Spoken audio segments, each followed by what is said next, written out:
महाराष्ट्राच्या 59व्या वार्षिक निरंकारी संत समागमाच्या स्वेच्छासेवांचा शुभारंभ मोठ्या उत्साहात संपन्न झाला.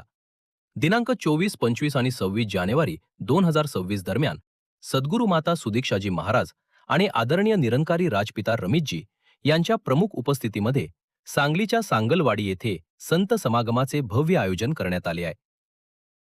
तो संत समागम मतलब संत जहाँ आकर के कुछ दिन आकर के रुकेंगे और संतों के बीच में समय के सतगुरु स्वयं विराजमान होंगे। तो सतगुरु माता सुदीक्षा जी महाराज और साथ में निरंकारी राजपिता जी जो इस समागम में स्वयं विराजमान रहेंगे। और ये जो समागम जो रचे जाते हैं ये कोई नए नहीं है, युगों से रचे जा रहे हैं।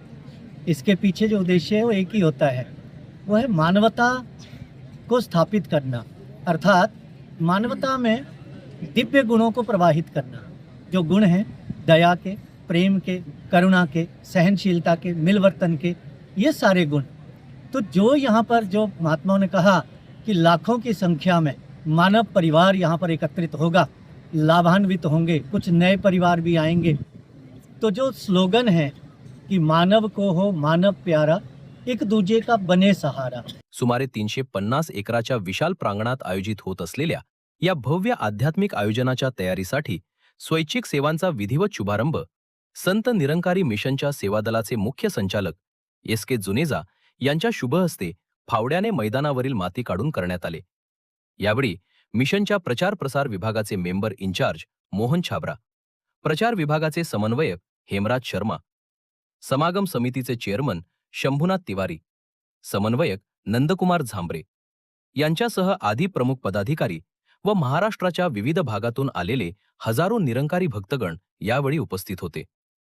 सत्याचा बोध प्राप्त करून आत्ममंथन करत जीवनाची वास्तविकता जाणून मनुष्य जन्माच्या मुख्य उद्देशाकडे अग्रेसर होऊन विश्वामध्ये प्रेम, बंधुत्व, शांती व सौहार्दाचे वातावरण निर्माण करणे हे या संत समागमाचा मुख्य उद्देश आहे. सांगलीच्या या सांगलवाडीच्या धर्तीवरती 320 एकरामध्ये तसेच 55 एकरचं पार्किंगमध्ये ह्या समागमचं आयोजन केलं गेलेलं आहे. आणि या ठिकाणी 5 ते 5.5 लाख लोक उपस्थित राहतील अशी कल्पना आहे.